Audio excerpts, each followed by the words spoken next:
Kenapa lo berhenti? Berhenti. Nggak laku ya, makanya lo jadi caleg. Udah gitu gagal lagi. Lo nggak berani nyenggol Luhut, Bang? Oh pernah gue nyenggol. Terkait Masa sih? dia ngomong Indonesia gelap, kau yang gelap. Kapan-kapan main ke Pejaten. Siap bang, saya akan belajar menjilat dari abang pokoknya.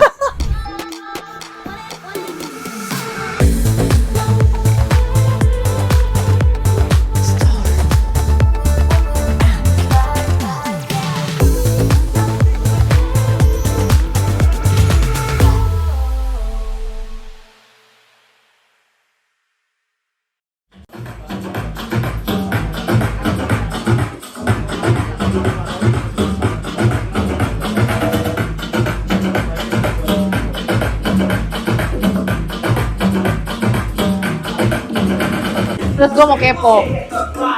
Ini buat apa, Bang? Ini volume. Volume buat Kalau ini? ini efek. Coba putar aja. Putar. Kalau ini? Balikin lagi. Ini lagu berikutnya. Ini apa? Ini buat ini ya. Ini hilang suaranya. Ini high-nya hilang. Ini kalau ini bass hilang. Oh, berarti kalau bassnya makin gede bisa.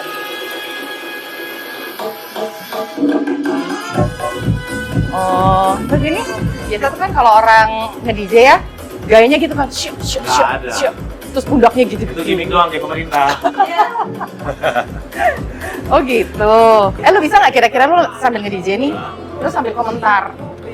Lu kan biasa kan maki-maki pemerintah nih. Enggak maki-maki Nah, juga. apaan? Biasanya pakai bacotan gitu. Ya, gue ngomong kasar kayak gitu karena pemerintah sendiri kasar sama gue. Bukan Oh, sama iya. gue, sama masyarakat, sama rakyat. Nah sekarang, lu kan biasa komen tuh selfie gitu, marah-marah.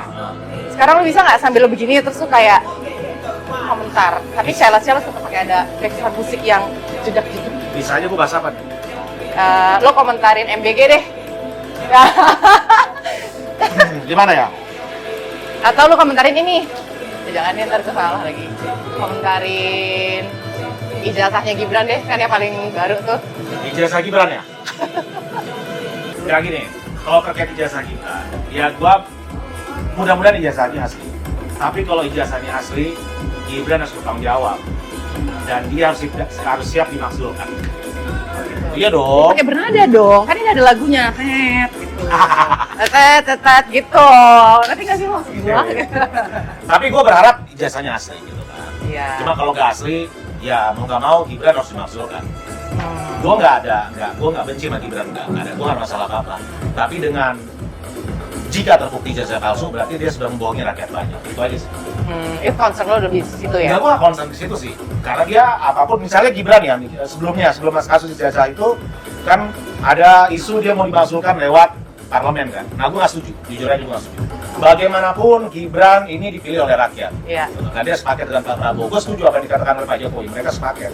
Gitu. Jadi nggak bisa maksudkan Gibran cuma gara-gara publik mengatakan pelongo. Gue nggak setuju. Oh. Gue nggak setuju itu. Gue bukan tipe-tipe orang yang Gibran pelongo harus dimaksudkan, enggak. Tapi kalau ijazahnya terbukti palsu, nah dia harus menerima resikonya.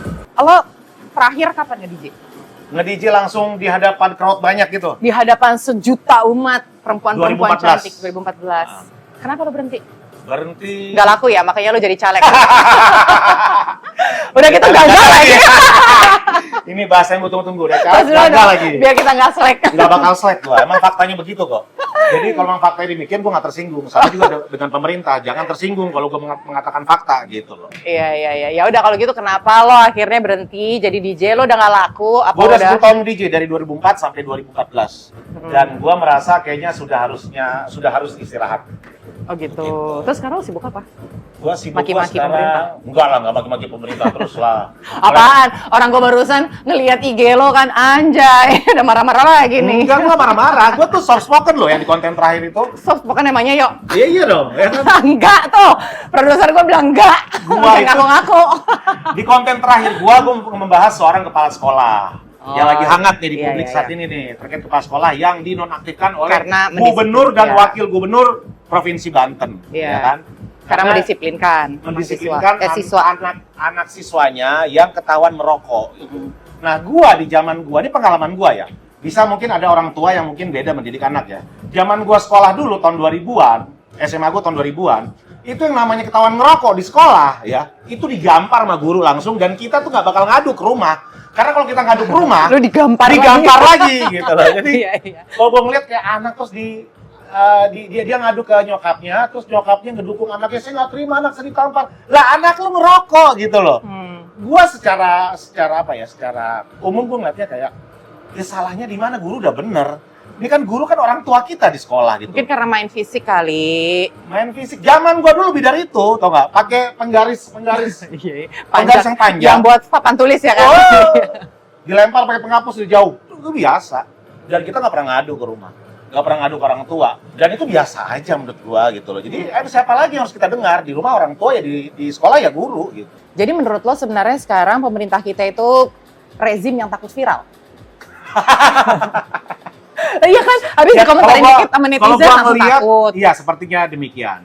Sebenarnya bukan takut viral, tapi kan emang kebijakan beberapa menteri ini memang tidak pro dengan rakyat. Seperti? Banyaklah sebelakangan ini kan, apa yang misalnya kayak tabungan yang 3 bulan tidak digunakan akan di freeze, dibekukan. Itu kan kesian loh, kayak misalnya orang kerja di luar negeri yang gajinya tiap bulan dari luar negeri itu dikirim ke rekeningnya, agar di suatu saat, di setahun atau 2 tahun ke depan dia pulang ke kampung, ke Indonesia, itu tabungan diambil, tiba-tiba diambil negara gimana?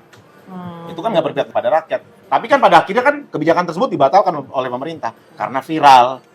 Gitu. Iya sih. Karena memang kalau menurut gue sendiri juga sebetulnya pemerintah, pejabat negara ya Bang ya, lo harus tahu posisi lo sekarang di sini kan bisa dibilang sebagai wakil Tuhan ya. Iya, Jadi iya. lo harus berdiri di atas dasar kebenaran yang Betul. berpihak pada keadilan, prinsip transparansi itu harus ada. Betul. Jadi Setuju. sekarang ini tuh menurut gue memang yang masih kurang adalah transparansinya kurang, berpihak pada keadilannya juga masih kurang. Dan komunikasinya. Dan komunikasinya Paling berantakan. utama komunikasi. Iya kan, komunikasinya tuh berantakan. Kalau lo emang tahu tugas lo menyuarakan yang benar dan lo berkomunikasi dengan tepat, gue rasa rakyat kita bisa mengerti sih. Bisa menerima, mengerti Setidaknya, dan menerima. iya. Kalaupun memang itu nggak bisa diterima atau dimengerti, tapi memang itu yang baik dan yang benar, Iya. gue rasa lo nggak perlu takut. Jadi Iya. nggak bolak-balik gonta-ganti kebijakan. Setuju, Ya kan, setuju, post dulu dong, setuju. gila kita Jadi itu gue nge-post di story gue. Kamu gue di Jedoni gitu. Lo mau nanya apa? Terus dari 1000 penanya, nggak ada gue lebay. Ada beberapa nih yang gue highlight, lo harus jawab tapi. Oke, boleh. Ya, Bang nih Bang, dari Tiff, tipe orang yang berlindung di kata kebebasan bersuara, demokrasi. Didiemin, ngelunjak, ditindak pun pemerintah hanya akan semakin negatif di mata publik. Nanti muncul lagi narasi pembungkaman. So, anggap aja hiburan, refreshing, dia tim ses capres gagal ngamuk-ngamuk ke pemerintah. Maknyos. Ih, kamu jangan gitu kamu. Aku bilangin mama kamu loh. Jangan-jangan keluarga kamu juga dukung. Gini ya, aku pengen ngomong ya. Yang ngebahas atau yang ngekritik pemerintah tuh cuma bukan gua doang. Iya. Gitu loh. Jadi kalau misalnya gua dibilang salah satu tim ses capres yang gagal, ya benar, itu benar. Gua waktu itu dukung Ganjar Mahfud ya kan. Tapi kalau berbicara tentang kritik pemerintah, bukan cuma gua, bahkan banyak influencer lain yang mengkritik gitu loh. Gua kan hanya menyuarakan keresahan orang banyak, terus salahnya di mana? Kalau memang ada kata-kata gua yang salah, kata-kata gua yang bersifatnya apa namanya? Kasar. Bukan kasar, hoax. Terus Silakan pidanain gua gitu. Kan gak ada masalah. Kita kan punya hukum, punya undang-undang, silakan aja. Tapi kan yang gue sampaikan kan berdasarkan berita yang ada gitu. Jadi gue bukan ngarang sendiri tentang keburukan kementerian ini, tentang keburukan kebijakan ini, bukan gue ngarang-ngarang sendiri. Gitu loh. Bahkan di ChatGPT pun kalau lo ngomong tentang keburukan, mereka udah nolak sekarang, Bos. Ini kan berdasarkan fakta yang ada gitu loh. Jangan kata Wapres kita harus memanfaatkan AI kan. Jadi gue coba lihat menarasi buruk ke pemerintah udah nggak bisa rupanya. Mereka udah nggak nerima berita hoax. Jadi sebenarnya lo bukan karena based on your hates ya? Sebenarnya. Bukan, gue nggak benci siapapun gitu loh. Gue benci kebijakan. Pernah nggak gue singgung soal pribadi? Nggak pernah. Pernah nggak gue berbicara tentang Pak Jokowi sakit kulit? Nggak pernah. Pernah nggak gue berbicara tentang ijazah? Nggak pernah. Membahas ijazah nggak ada. Tapi kalau publik menanyakan ijazah Pak Jokowi asli apa enggak, ya silakan tunjukkan gitu loh. Oke, Gitu. betul sebenarnya ya butuh pembuktian doang dari mereka ya. Iya. Kalau emang lo benar ya lo jangan takut, lo sampein gitu ya. Iya. Iya. Oke. Ini gue rada nggak ngerti deh. Sama si Jainuddin. Jabels. Sama si Namanya Jabel. keren banget ini. Dia Skena bilang- banget. Skena total. Namanya skentot banget, skena total. Jainuddin Jabels. Jabels respon, kata dia kasih efek jerak dong orang itu selalu bikin narasi provokator terus. Oke. Oh, gimana tuh Bang? Oke. Narasi provokator gue di mana? Ya kan? Gua hanya membandingkan, misalnya ada kebijakan yang salah, gue kasih misalnya solusinya nih B gitu kan, salahnya di mana? Kalau gue ngomong teriak-teriak ya wajar aja, bokap gue orang Makassar, nyokap gue orang Aceh, kotanya di pinggir laut, kalau ngomong harus teriak, kan gitu. Belum lagi kalau kita gabung. Kalau gabung Batak lagi ya teriak-teriak jadinya gitu loh. Tidak ada narasi provokatif di sini gitu loh. Jadi kalau disampaikan kasih efek jerah, Efek jerahnya apa, Bang? jerahnya apa? Gitu gue juga bingung juga kasih efek jerah apa, lu mau senampar gua gitu. Gua tahu efek jerahnya apa. Apa? Itu kayak Instagram lo kemarin. Oh di suspend. Di suspend. Tapi 1 jam balik loh. Gue maki-maki tuh. Mark Zuckerberg. Makanya Bang lu ditanya tuh sama si Rizky, kapan lo balik ke Aceh? Kapan balik ke Aceh? Gue beberapa bulan yang lalu ke Aceh. Mungkin bulan depan November gue akan ke Aceh, tepatnya gue ke Sabang. Karena ada bantuan dari salah satu brand sepatu. Brand sepatu, dia kayaknya sangat peduli dengan guru honorer. Peduli dengan masyarakat di daerah terujung di sana.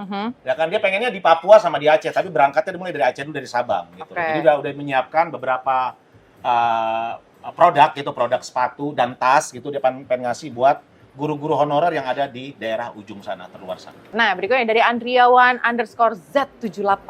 Biasanya kalau gini juga nanti diem pas dikasih jatah komisaris. Nah, lo. Gimana tuh, Bang? Nggak ada masalah. Dan gua kalau di, apa katanya tadi, bisanya kalau begini, kalau di... Lo akan diem. Jadi Di seumpamanya Pak Prabowo nih nyamperin lo. Masih komisaris. Jadi komisaris Telkom. Telkom Pertamina dong, biar bareng Hasan Nasbi. Gue tadi udah ngomongin Bang Hasan Nasbi. Oh, Ntar kita ngobrol bareng sama dia. Gua enggak. Jangan, kalau Pertamina kan udah Bang Hasan Nasbi. Lo jadi komisarisnya Telkomsel lah. Atau gitu. Sedot WC Jakarta, Sedot WC Indonesia gitu. Enggak, gue nggak tertarik. Tapi lo mau nggak? Seandainya lo diberikan kepercayaan itu. Diberikan kepercayaan kalau misalnya enggak lah, gue nggak tertarik lah. Tapi kalau misalnya capres yang gue usung menang, ya sah-sah aja kalau dia pilih. Don, lo komisaris. Mau bilang apa? Gitu. Tapi harus bermanfaat untuk rakyat pastinya dong. Iya. Lo jangan komisaris terima duit 100 juta, 200 juta, langsung gaya elit, ya kan, parlente, pakai ajudan, gue nggak demen kayak gitu. Gua nggak demen. Jadi lo tetap lebih memilih untuk yang pro terhadap rakyat. Iya dong, kalau bisa gaji komisaris lo, apalagi Hasan Nasbi ya, udah jadi komisaris Pertamina, gaji ratusan juta, lo buktikan gaji lo kasih buat rakyat. Gitu dong. Dalam sekali. Iya dong, bikin tiap minggu gitu kan, nggak ada masalah. Gue kemarin habis ngobrol sama Bang Hasan Tapi tahu. gue nggak ada masalah dengan Hasan Nasbi, gue masalahnya dengan PCO. Kan dia udah nggak di PCO. Ya, Udah di Pertamina. Kesel aja gitu, konten gue dibilang hoax. Dibikin pco.ri apa pco.id gitu, konten hoax, muka gue nongol dong. Muka gue konten hoax Gue katanya. lihat, pas gue lagi gila, Bang Doni gitu. Gue pas ketemu bilang, Bang, itu DJ Doni temen gue, Bang, kayak gitu. Sebenarnya DJ Doni itu saya mengucapkan terima kasih, katanya. Kenapa? Karena dia sudah bisa memberikan konten dengan baik. Makanya habis itu gue langsung video dia. Coba Bang Hasan lo ngomong nih sama DJ Doni. Tadi gue udah ngubungin. Oh iya. Dia masih rapat nih. Oke. Jadi ntar lagi jam berapa? Jam 6. Oh, masih Iya. 1 jaman lagi. Katanya, Bang, gua hari ini tamu gua adalah DJ Doni. Iya. Lo tau gak katanya apa? Apa? Seru tuh kalau DJ Doni. Jadi ntar aku video call sama abang ya gitu. Iya, gak apa-apa ya. Nggak apa-apa dong, gue Apa nggak ada ya? masalah dong. Jadi lo Kita gak mau boleh nih? menambah musuh, bro. Nggak boleh menambah musuh. Musuh kita udah banyak, tiap hari caci maki berarti di kolom komentar. Nih, lo gak berani nyenggol Luhut, Bang. Oh pernah gue nyenggol. Terkait Masa sih? dia ngomong Indonesia gelap, kau yang gelap. Indonesia gelap, yang gelap kau bukan Indonesia. Masa seorang menteri senior kayak gitu, kau yang gelap gitu loh. Gue tahu dia orang Batak, tapi jangan kayak gitulah, ya kan? Jangan macam itulah, iya gitu loh. Lo nyenggolnya apa? Ya seorang pejabat publik nggak boleh, nggak pantas ngomong kau yang gelap gitu, ya jangan dong. Harusnya gimana seandainya lo jadi Luhut? Ya harusnya, ya Indonesia nggak gelap. Kita lagi sedang mencoba membuat Indonesia lebih terang. Kan gitu bagus gitu komunikasi. Iya. Inilah gue bilang tadi, komunikasi pemerintah saat ini salah berkomunikasi. Mereka Iya. kelemahan komunikasinya kurang baik. Lumayan sih. Ya kan contoh misalnya ada publik ya, paling banyak kan netizen sekarang kan menanyakan 19 juta lapangan kerjaan mana? Iya. Kan tinggal ngomong nih salah satu tim komunikasinya, sabar ya, pemerintahan Kami ini baru sedang, berjalan 1 ya. tahun. Kita akan melakukan proyek hilirisasi Iya. yang dicanangkan oleh Mas Wapres. Iya. Nanti akan menyerap ribuan tenaga kerja, sabar, bahkan jutaan gitu. Iya. Orang Indonesia itu kasih angin surga aja. Oh bagus komunikasi, oke. Walaupun pada akhirnya nggak ada. Kalau gua paling sebel tuh kalau dengar kata kami akan. Gua sebel banget, Bang. Lah tapi itu disukai orang. Gini loh, buat gue tuh lebih baik lu bicaranya soal saat ini kami sedang, Wah. instead of lu kayak kami akan, lu janji palsu gitu loh, kayak Memang- kalian memang laki-laki. begitu. Iya. Kok gua lagi? Kan kalian laki-laki. Enggak, maksudnya daripada kami akan, oke deh kami akan menyiapkan program bla bla bla, proyek bla bla bla. Dan saat ini gitu, sedang berjalan proses apa-apa. Jadi tuh Walaupun belum ada ya prosesnya ya? meskipun belum Iya. ada, paling enggak masyarakat tuh akan ngelihat ternyata kerja loh. iya mereka ternyata sedang melakukan ini ya. Cuman proses ini memang berlangsung cukup lama ya. Betul. Apa jadi idola baru nih Pak? Pikir jadi cawapres coba. Oh, Baru juga sebulan kerja gila lu. Nah kalau misalnya lo sama Pak Purbaya gimana? Sekarang ini tuh kalau gue lihat ya di sosmed nih Bang, Pak Purbaya tuh jadi media darling. Iya. Dan gue juga lumayan suka nih sama bahasanya beliau. Kalau lo ngeliat Bahkan gimana? gue ngeliat elektabilitasnya saat ini ya bisa melebihi presiden loh. Gue ngeliat sekarang ya, semua pemberitaan media, apalagi homeless media, sekarang tuh yang paling ramai sekarang homeless media. Iya. Ya kan? Itu pemberitaannya tuh hampir semuanya Purbaya. Gue ngeliat ya pola dari awal ya, dia kan sebenarnya jatuh banget tuh. Waktu anaknya bilang kalau Iya. Bu Sri Mulyani agen CIA, Iya. ya kan, terus apalagi Pak Pas Purbaya awal-awal juga cowboy banget yang ngomong apa pada saat itu gue lupa tuh. Tapi dia drop banget jatuh. Tiba-tiba dia rebound gitu loh. Naik namanya, semua media memberitakan tentang dia. Yang dilakukan juga simple. Komunikasinya juga biasa aja menurut gua. Dibandingin akademisi yang lain lebih jago. Mungkin kalau Bang Hasan Nasbi lebih bagus komunikasi Bang Hasan Nasbi dibandingin si Pak Pak Purbaya. Tapi bahasanya simple, sederhana gitu loh. Bisa Bahkan dia diterima. makan di UMKM pinggir jalan aja pecel lele bisa viral. Padahal semua menteri juga pernah melakukan hal yang sama. Dulu zamannya Pak Mungkin Jokowi. ya, gue ngelihatnya belakangan ini dia lebih down to earth. down to Enggak. earth dan banyak menyuarakan keresahan masyarakat. Tapi gue belum lihat kerjanya dia. Apakah ekonomi kita akan growth di 2026, 2027? Karena kan dia ngomong dengan tidur aja ekonomi Indonesia bisa naik gitu. Nah kita tunggu, kita buktikan di tahun depan. Ya udah, yang terakhir ya Bang ya. Oke. Dari sekian panjang kali lebar yang kita nantikan Bang Hasan Nasbi. Mau telepon ya? Boleh dong. Video call. Video Jangan telepon, call. ya. Video call.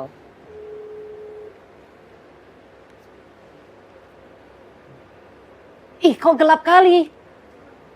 Dengeran ya, sebentar ya. Nggak mungkin tutup ya. Bang, kedengeran nggak suara aku? Kedengeran. Tapi saya ini gelap nih, gimana? Nggak apa-apa. Yang penting Indonesia nggak gelap.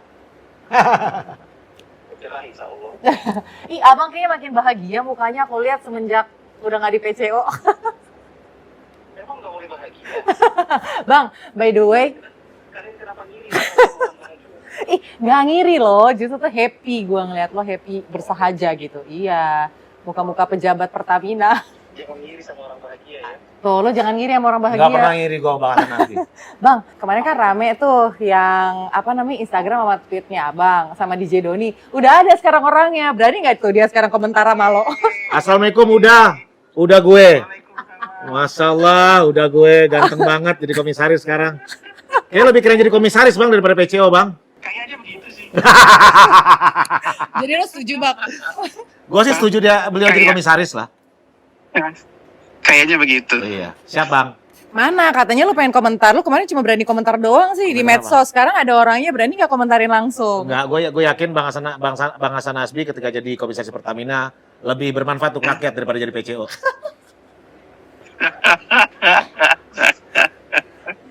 Kalau abang ada pesan nggak? Tempat itu, pesan sama DJ Doni. Oh iya, diperbanyak itu yang posting kayak buat Mas Gibran itu diperbanyak. Siapa tahu jadi komisaris. Oh enggak Bang. Tapi kemarin abang bilang di Total Politik katanya nggak semua influencer itu benar. Betul, gue suka itu. Gue suka statement Bang Hasan Nasbi itu. Oh suka. Suka. Nggak semua akademisi benar, bisa juga salah. Oke. Nggak semua influencer tuh benar, bisa juga salah. Itu gue setuju. Setuju gue. Iya. Itu keren, menurut gue bagus. Tapi ketika Bang Hasan Nasbi lawan Ferry Nuril, gue kurang suka. Kenapa? Ya soalnya bahasa penjilat kan gitu loh. Nah tuh bang, gimana tuh bang? Ada tanggapan nggak bang? Lu objektif dong gue dong, Iya, ya iya, kan? iya, Yang iya. baik gue katakan baik, yang buruk katakan buruk. Benar. Nggak apa-apa. Kadang-kadang kita bikin gol itu memang harus tendangannya tendangan geledek. Siap Bang. Ada. Oke Bang, makasih Bang. Belum nih. Hah? Apa bang? Udah selesai apa belum? Udah selesai apa Bang. belum? Udah selesai Bang. Oh udah selesai. Iya. Oke good. Kapan-kapan main ke Pejaten. Siap Bang, saya akan belajar menjilat dari Nah, Abang aja. pokoknya. Nanti saya ajarin yang profesional. Oh siap. Oke, mantap. Makasih Bang Hasan Nasbi untuk waktunya. Thank you Bang, sehat-sehat ya Bang. Ntar kita main-main ke sana. Dah. Ya. Keren, respect gua. Tuh kan? Respect kan? Respect. Makanya. Ketika aku belajar menjilat, dia mau ngajarin. Respect dong gua. Makanya semua yang berantem-berantem harus datang ke Stereo Funky kayaknya. Oh gitu Harus ya. datang ke Gua nggak berantem sih sama dia. Allah, Nggak kemarin berantem. Berantem. Gua tersinggung ketika konten gua dibilang hoax sama PCO. Itu doang dendam Iya, gua. Sampai sekarang gua dendam. Ya gitu Kan loh. sekarang dia udah bukan di PCO lagi. Nggak PCO lagi dan gua akan belajar menjilat dari dia. Gitu. Iya, ntar bareng dong. Ikut Habis itu ya? ntar gue rekam, oh begini cara belajar Menjilat menjilat dari dari mantan kepala PCO Oke, gitu. mantap. Ya, mantap tos dulu, thank you Bang. Jadi kalau di sini kita tuh bikin apa nih namanya? Apa namanya tuh? Kita tuh bikin ini loh, kayak lanyar gitu. Lo tau Lanyar, gak sih terus? biar lo kayak Terus ada muka gua. ada nama lo di sini tuh, DJ Doni. Terus bajunya bukan baju gua itu. Baju siapa tuh? Kayak baju Hasan Nasbi deh. Baju siapa? Jadi itu di customize gitu. Oke. Terus nanti lo kalau misalnya nyetir, All access ini, tangkap polisi bebas. keluar langsung gini. Gila gue narasumbernya Anggi Pasaribu gitu. Oh, Ini tuh gitu. Imani ya kemarin ya. Isinya Imani berapa? nih. 5 juta, 10 juta? Ini ya cukup lah untuk lo yang calon menjilat. Baca Oke. dong ini. Ya, lihat. Nggak tahu tuh yang bikin Mata gua nggak anak-anak. kelihatan loh. Ya udahlah pokoknya itu kita customize lah khusus Oke, buat siap. lo. Thank you banget loh. Gitu. Ini pakai AI ya? Emang ya nggak Iya, tahu. oke, Pakai pakai AI AI. ya? Oh pakai AI ya. Tuh, J-nya salah lagi. Harusnya J huruf gede. DJ, oh ya Iya, DJ Doni. Ya balikin gitu. dulu apa? Oke, nggak apa-apa. Gak apa-apa lah ya. Lagi ya, Bang Anggi ya? Jadi ntar lo kemana-mana pakai itu. Oke, siap. Gue pakai sekarang deh. Iya kan? Biar lo kayak ini. Kayak anak SCBD ya? Anak SCBD atau nggak Iya. di kementerian-kementerian tuh kan kayak gini tuh kan. Oke. Lucu. Siap.